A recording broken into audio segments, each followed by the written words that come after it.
সবাইকে নমস্কার। প্রথমেই বলি দেবাশিসদা যে বিষয়টা নিয়ে কথা স্টার্ট করলো, আমার একটা প্রশ্ন হচ্ছে দেবাশিসদার কাছে যে আজকের যে সমাজ ব্যবস্থা, আজকে যে ছেলে মেয়েদের বড় হয়ে ওঠা, তাদের মধ্যে কাউকে কোনো একজনকে জিজ্ঞাসা করবেন, আমি বলছি না যে কেউ পারবে না, পারবে, অবশ্যই পারবে, বহু মানুষ পারবে, কিন্তু 100 জনের মধ্যে 4জন 5জন পারবে, কিন্তু বাকিরা পারবে না। গীতাতে, শ্রীমদ্ ভাগবত গীতাতে কটা শ্লোক লেখা আছে, এটা যদি কাউকে জিজ্ঞাসা করা হয়, আজকের ডেটে স্টুডেন্টদের জেনারেশনটাকে যদি ভাবা হয়, না তারা ব্যস্ত তাদের লাইফস্টাইল নিয়ে, তারা ইংরেজি বলতে পারে, তারা খুব সুন্দর বাংলা বলতে পারে, তারা খুব সুন্দর অন্যান্য ভাষা শিখছে, সব কিছু ঠিক আছে,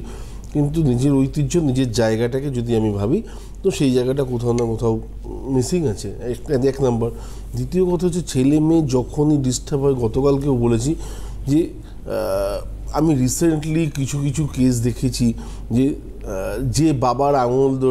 আঙুল ধরে ছেলেকে হাঁটা শিখিয়েছে, সেই বাবা 23 বছরের ছেলেকে কোলে কোলে তুলে নিয়ে গিয়ে নার্সিংহোমে ভর্তি করছে, কারণ তার ছেলে কোথাও না কোথাও কোনো এক কলেজে সাংঘাতিকভাবে নেশার মধ্যে, ড্রাগসের মধ্যে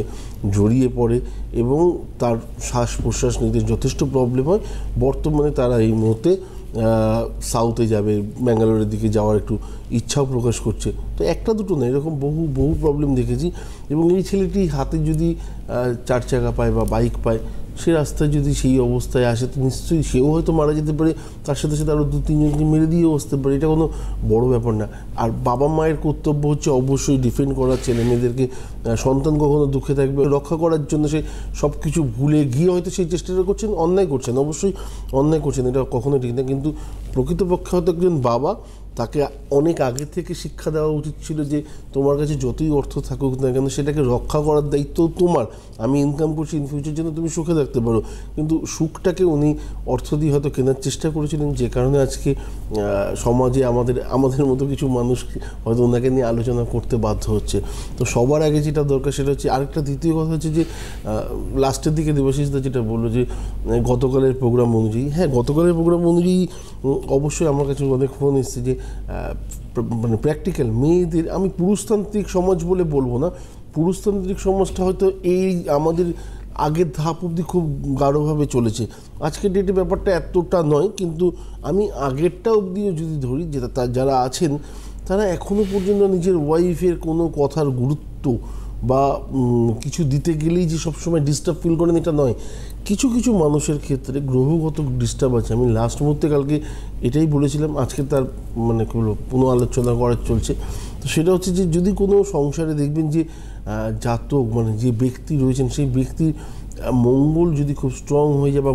মাঙ্গলিক হয়ে যায়, 4th হাউস 7th হাউস লগ্ন, যদি তার সাথে কোনো কারণে শুক্রের আবির্ভাব হয়ে গেল, তো হয়েই গেল,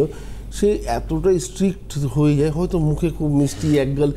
হাসিও দিচ্ছে, দিয়ে না করছে, কিন্তু অন্যজনের ক্ষেত্রে জানেন যে এই জিনিসটা কতটা দরকারি বা কতটা প্রয়োজন। তো সেই জিনিসগুলোকে গুরুত্ব দেওয়া বা সেই জিনিসগুলোকে এগিয়ে নিয়ে যাওয়া, প্রতিটা স্টেপ বাই স্টেপ আমার মনে হয় সেই জায়গাগুলোতে আঘাত দিতে দিতে এগিয়ে যাওয়া হয়। তো আমার মনে হয় যে আলটিমেটলি সেই মানুষটার সাথে সংসারের প্রতিটা মানুষের একটা লম্বা ডিস্টেন্স চলতে থাকে, এবং এই ডিস্টেন্সটা থাকলে পরে আলটিমেটলি ফ্যামিলিটার মধ্যে যে সুখ স্বাচ্ছন্দ্য, হ্যাঁ অর্থ হয়তো আছে, সমস্ত কিছু অ্যাভেলেবেল, কিন্তু সুখ বলে যে জিনিসটা, সেটা আমার মনে হয় না থাকতে পারে।